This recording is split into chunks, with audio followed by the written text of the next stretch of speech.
Alright, so today we've got another System 11 nothing high speed. So this board came in. He said he was having a few issues. I can't even recall exactly what all it was, but I'm going to go ahead and get this all connected while I'm kind of going over everything.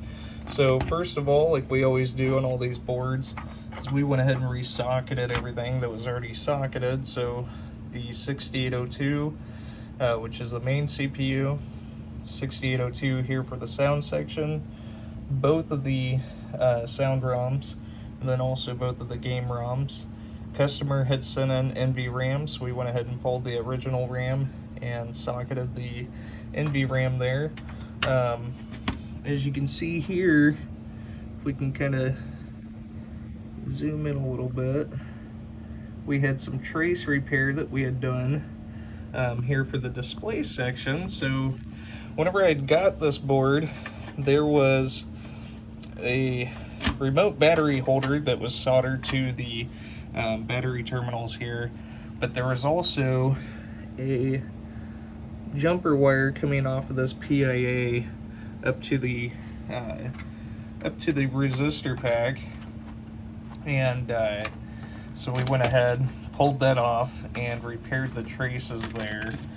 I mean, I know it didn't look the absolute best, but we did as good as we could do.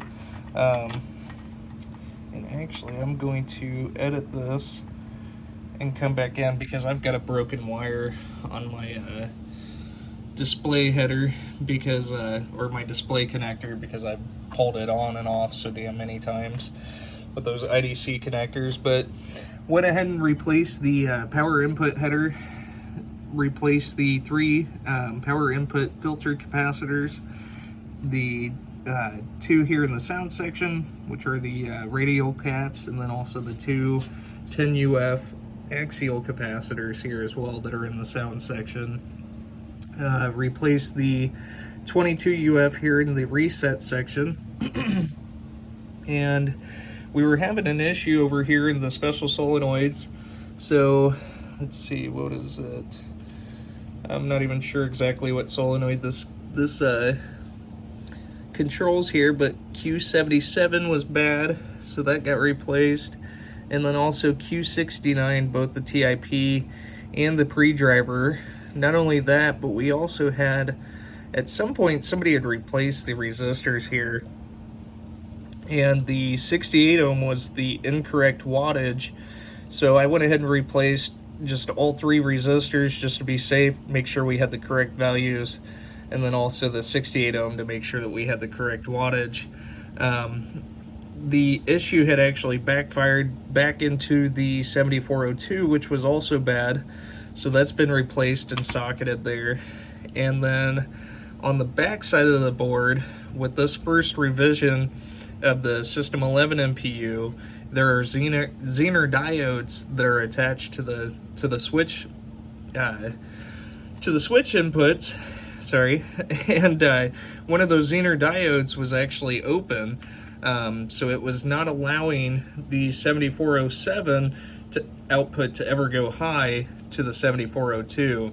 So whatever it was had taken out the Zener diode, as well as the transistor, the pre-driver, the resistors, whatever at one point, and backfired into the 7402 as well.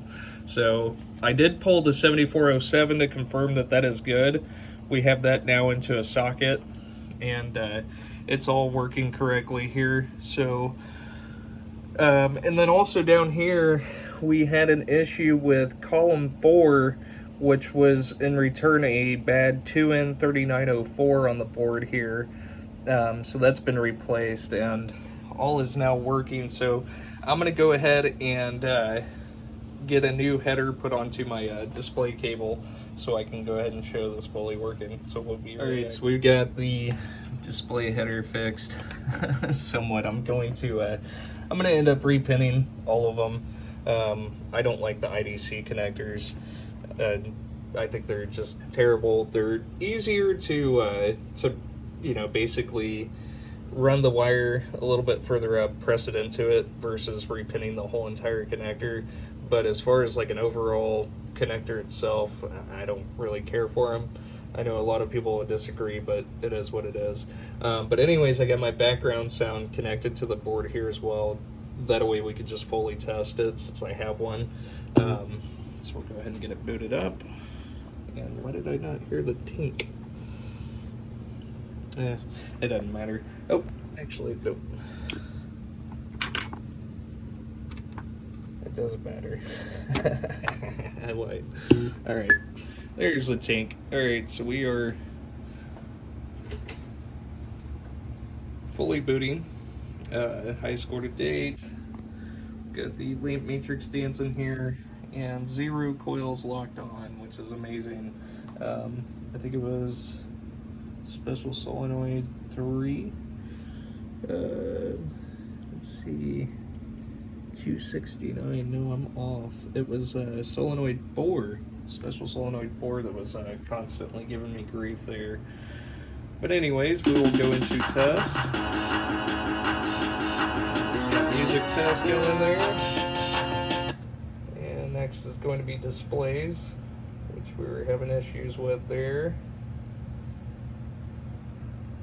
And as you can see, we are fully working again, which is nice because, oh man, not having displays whenever you're playing pinball kind of sucks. Pull over. And into the sound test.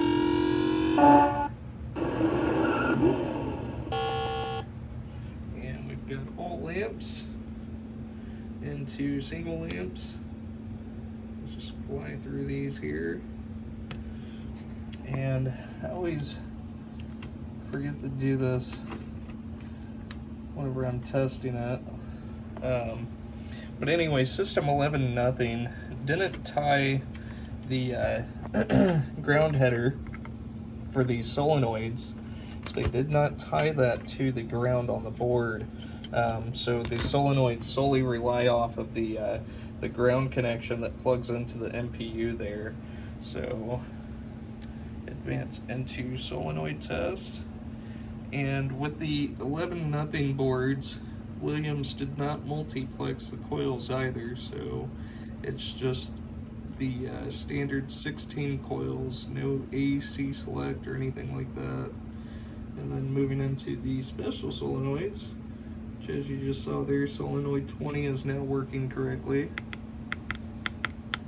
And they are also switch triggered as well. And into switch edges, so going through diagonally through the matrix, testing both rows and columns. And last switch in high speed is switch 52, so we are 100% working once again.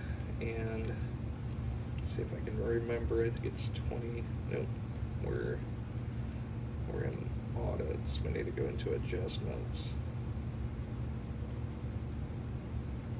It's 23, there we are. So free play, yes. Alright, and it will retain that with having the NVRAM that was sent in here with the board. So as you can see here, we are 100% fully working once again. And what I'll do is just power it off for a few seconds here, just so we can test and verify that the NVRAM is retaining the memory.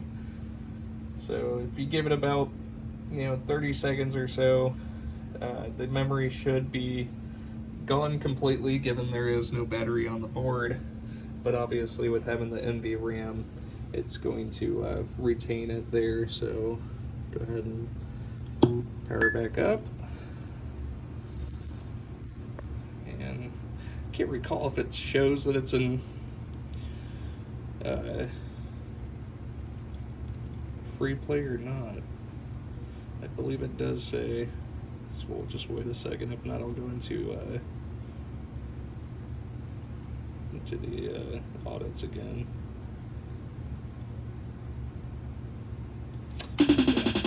Let's just fly through these here. So adjustment 23. And as you can see, the free play is still on there. So it is retaining the memory there for you. So we are 100% good to go. Thank you so much.